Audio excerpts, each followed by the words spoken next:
Hello दोस्तों, नए video में बहुत बहुत स्वागत है आपका। बंधन बैंक के बारे में बात करने वाले हैं दोस्तों। इसके क्वार्टर 4 के रिजल्ट आए हैं। रिजल्ट के बारे में हम बात करेंगे। सबसे पहले इंपॉर्टेंट चीज है दोस्तों, इसके जो रिजल्ट आए हैं यहाँ पर क्वार्टर 4 में प्रॉफिट जो है वो ड्रॉप हुआ है। 103 करोड़ हो गया है, जो कि 632 करोड़ था क्वार्टर 3 में। नेट इंटरेस्ट इनकम जो है वो यहाँ पर इंक्रीज हुई है 19.6% से।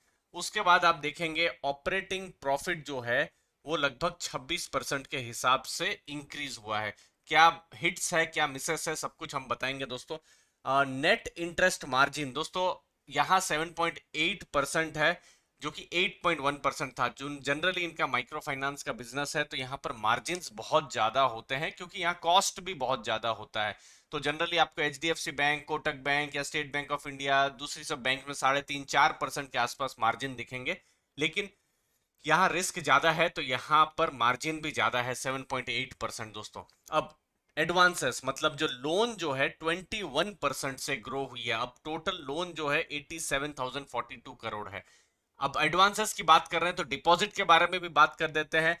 जो current account, saving account, FD आप जो करते हैं, वो 36% से इंक्रीज हुई है। 77,972 करोड़ की अभी डिपॉजिट्स है। लेकिन नेट एनपीए बढ़ा है, 3.5% हुआ है, जो कि पिछले साल अगर आप कंपेयर करें तो 0.6% के आसपास था दोस्तों।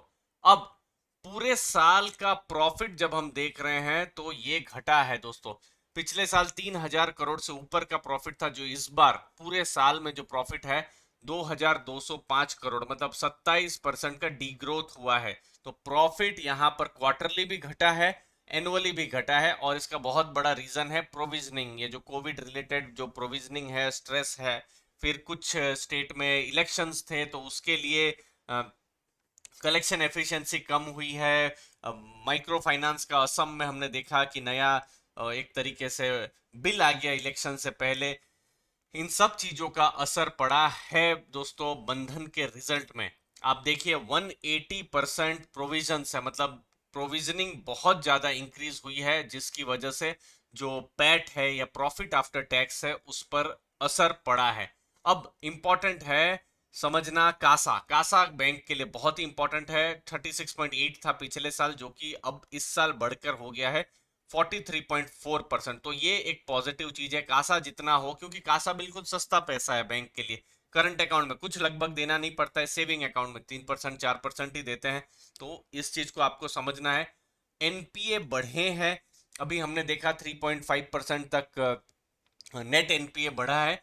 ग्रॉस एनपीए देखिए, पिछले साल 1.5% था, जो कि 6.8% है। तो यहां पर दोस्तों जो रिजल्ट जो आए हैं, मैं यहां पर मिले जुले रिजल्ट बताऊंगा। मैं यहां पर न्यूट्रल रिजल्ट मुझे लगता है ये हुए हैं दोस्तों। लास्ट में डिविडेंड जो है बंधन ने 1 रुपया पर शेयर का इसका अनाउंसमेंट किया है। फाइनल वर्डिक्ट देने से पहले एक बार कलेक्शन कलेक्शन एफिशिएंसी को समझ लेते हैं दोस्तों। यहां पर हमको एक चीज पता चला है कि बैंक लोन दे भी रही है, बैंक डिपॉजिट भी हो रही है। डिपॉजिट में ग्रोथ हो रहा है, लोन में भी ग्रोथ हो रहा है। लेकिन कलेक्शन में क्या चल रहा है दोस्तों, उसको समझना बहुत जरूरी है। अब देखिए कलेक्शन के जो ट्रेंड्स हैं वो अच्छे जा रहे हैं, पॉजिटिव जा रहे हैं। 89% जो ट्रेंड था सितंबर में, फिर 92 हुआ, फिर मार्च में 95% हुआ है दोस्तों। तो कलेक्शन एफिशिएंसी जो है वो धीरे धीरे करके यहाँ पर बढ़ रही है। बट फिर भी थोड़ा बहुत स्ट्रेस यहाँ पर देखने को मिल रहा है। जो कि स्टेट्स हैं असम में, जहाँ जहाँ पर ये नया माइक्रो फाइनेंस बिल आया है उसके बाद से। तो वो सब चीजें हैं दोस्तों।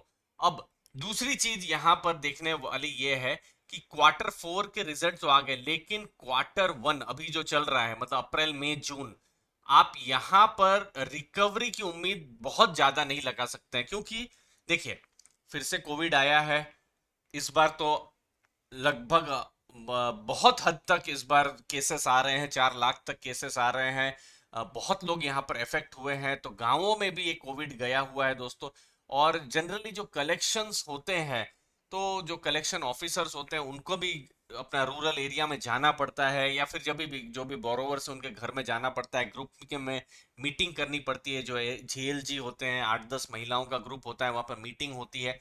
तो उसको लेकर भी मुझे लगता है बहुत सारे प्रश्न चिन्ह होंगे, क्योंकि ऐसे माहौल में जो एम्प्लॉयज हैं वो जा रहे होंगे या नहीं जा रहे होंगे, जा रहे होंगे तो किस हिसाब से उनको कलेक्शन मिल रहा होगा, क्योंकि गांव गांव में भी हालत ठीक नहीं होगी, फिर बिजनेसेस थोड़ा सा यहाँ पर इफेक्ट हुआ ही होगा। तो शॉर्ट टर्म ऐसा लगता है कि स्ट्रेस है। हमने एनपीए के फिगर्स में देखा है, एनपीए बढ़ा है, प्रोविजनिंग बढ़ी है, तो ओवरऑल रिकवरी जो है वो देखने को बहुत ज्यादा नहीं मिल रही है, और ज्यादा रिकवरी देखने को मिल सकती थी कलेक्शन में, लेकिन नहीं मिल रही है। और दोस्तों यहाँ पर बंधन बैंक या उसकी एफिशिएंसी पर प्रश्न नहीं है, माहौल ही ऐसा है। एक जगह इलेक्शन का माहौल है, एक जगह में फिर से एक कोविड का माहौल है, तो उसकी वजह से ओवरऑल जो बिजनेस है, बिजनेस पर फर्क पड़ा है दोस्तों। तो इसको आपको ध्यान में रखना है, तो इस पर तो बिल्कुल न्यूट्रल ही मैं रहूंगा अभी फिलहाल।